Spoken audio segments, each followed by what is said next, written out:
हाँ बंटी जी, आपने बहुत सरल समझाया कि कर्म हम्म। और उसके विपाक। अच्छे कर्म उसका अच्छा विपाक, बुरे कर्म उसका बुरा विपाक। मुझे तीन महापुरुषों के बारे में जानना था, जो कि एक है देवदत्त, दूसरा है अंगुलीमाल और तीसरा है महामौगलाना। देवदत्त ने हम्म। वह सत्पुरुष उसके पापी विपाक। था। उनके विपाक से वो नरक में जाने के बाद उनके अच्छे वो कौन से अच्छे कर्म है कि वो आगे जाके पच्चेक पचे बुद्ध। पचे। हाँ, अतिसार नाम के पच्चेक बुद्ध बनेंगे। दूसरा, यस यस। अंगुलीमाल ने इतनी सारी हत्याएं की, उसके बाद भी वो अरहत हो गए। और तीसरा, महामोगलान अरहत है, फिर भी वो विपक्ष के कारण वो उनकी हत्या हो गई। इसीलिए अच्छा प्रश्न पूछा है, बहुत सुंदर। तीन प्रश्न है। पहला बताते हैं देवदत्त के बारे में पूछे हैं। तो देवदत्त का कौन सा कर्म विपाक था, इतना महापाप करके नरक जाकर फिर आगे जाके पच्चीस बुद्ध बनने का पुण्य है? ये कैसे हो सकता है? लोगों को शक हो सकता है। लेकिन वो क्या किया इस जन्म में, सीलगुन धर्म भी पालन किया, ऐसा नहीं कि नहीं किया। ध्यान भी किया, ऐसा नहीं कि नहीं किया, लेकिन वो सब कमजोर हो गया। और लेकिन वो विपाक नहीं दे रहा पच्चीस बुद्ध बनने में, कभी नहीं। वो विपाक दे रहा है, बोलता है अंतिम समय उसको होश आ जाता है, बोलता है। और पूरा दिल से, पूरा हृदय से, जोर से गरज गरज के बोल रहा था, बुद्धं शरणं गच्छामि, धम्मं शरणं गच्छामि, संगम।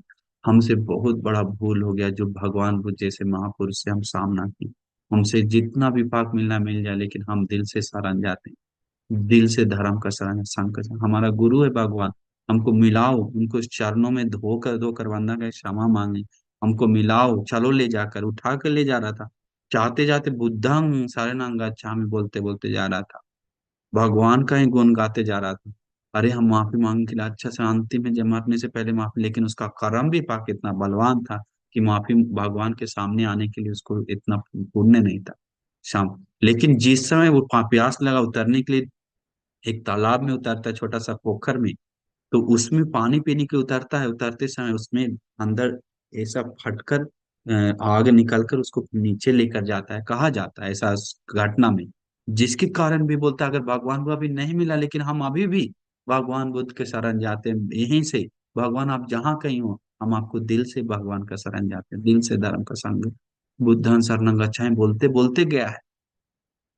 हाँ, पूरा हृदय से क्षमा मांगकर वो बोले भगवान बुद्ध, इसी के लिए उसको पब्बा की भगवान बुद्ध बोलते हैं। अंगुलीमाल जब देवदत्त के बारे में जब चर्चा होता है तो भगवान बोलते हैं पब्बा करने का यही एक मकसद था कि गृहस्थ होकर वो भिक्षु बनकर ज्यादा पाप किया, गृहस्थ में इतना नहीं करता। लेकिन वो पाप से ज्यादा भगवान को देखे इसको पुण्य की अंतिम में श्रद्धा करके, मन को प्रसन्न करके वो पुण्य उसको आगे विपाक देगा करके उसमें मिलिंद प्रश्न में आता है।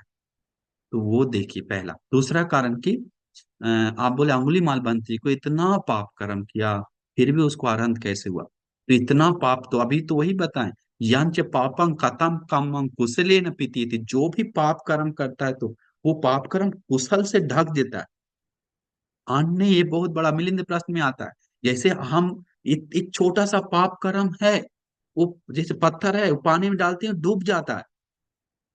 बड़ा पत्थर डूबने के बारे में बात ही क्या है, जब छोटा पत्थर डूब रहा है तो वही छोटा पत्थर छोड़िए, इतना बड़ा पत्थर नाव पे ऊपर उठा के लेके चला जाता है। छोटा पत्थर ले जाने के बारे में बात क्या?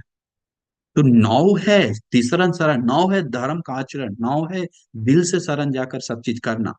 तो वो बात अंगुली माल बहनते जी जो थे, वो इस जन्म का कर्म विपाक जो था, वो कर्म विपाक कमजोर पड़ गया सोतापन बनने के बाद, सकदागामी बनने के बाद, अनागामी बनने का, अरहंत बनने के बाद पूरा क्षय हो गया। दुगति जाने का कर्म तो पहले ही क्षय हो गया।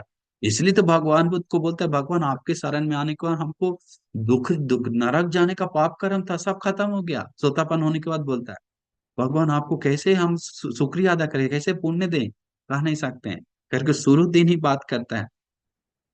तो ये सब तो हम अभी भी बताएं सोतापन उनका कर्म क्षय कैसे होता है। तो ये कर्म पुण्य इतना बलवान कुशल है जो छोटे वो सब जो हटा देता है। तो उससे उसके हाथ से अनंत पाप कर्म होता तो फिर नहीं बच पाता, जैसे देवदत्त के साथ हुआ। तो उनके साथ अनंत पाप कर्म नहीं हुआ, तो वो सब अलग से समझना चाहिए। तो ये दूसरा बात हुआ। भगवान बुद्ध में बताएं ऐसा ऐसा किया, ऐसा ऐसा किया, लेकिन उसका चित्त में श्रद्धा, शील, श्रुत त्याग, प्रज्ञा संसार में प्रैक्टिस किया है। सत्य के सामने झुका है, कुशल के सामने झुका है, पुण्य के सामने झुका है, उसको सत्पुरुष मिल नहीं रहा था, इसीलिए लेट हुआ है। सत्पुरुष मिल रहा था, समय आने तक भगवान वेट कर रहे थे, लेकिन अतीत में झुका है, धर्म प्रैक्टिस किया है, वो पुण्य विपाक उसको कनेक्ट हो गया है। अभी सब चोर भगवान बुद्ध के समय एक ही चोर था क्या, अंगुलीमाल? और नहीं था क्या? और था, सब लोग के पास भगवान क्यों नहीं गए? गए तो सब लोग सुधरा क्यों नहीं? कभी कभी चोर लोग बनते लोग को मारा हुआ घटना है। हाँ, तो ऐसे इस बात को समझना चाहिए कि पुण्य चाहिए उस चीज के लिए। तो हम लोग सिर्फ वर्तमान देखते हैं। और बात रही मोगलान बनते का, तो वही बताया गया है कि अरहंत होने के बाद जो पुनर्जन्म का जाने का, संसार जाने का जो दुख है, वो तय होता है। हाँ, संसार का जो विपाक है। और अतीत में तीन प्रकार का कर्म विपाक देता है। दिट्ठ धम्म ने इस जन्म में, उपपाद्य यदि अगले जन्म अपरापरी, उनका जो कर्म था अपरापरी कर्म था। अनंतरी पाप कर्म ऐसा कठोर किया था, माँ को पत्थर पे, माँ पिताजी को पत्थर से मारकर, कि अपरापरी के रूप में उसको किया। जब संसार में रहेगा तब तक उसको आगे तक विपाक देगा।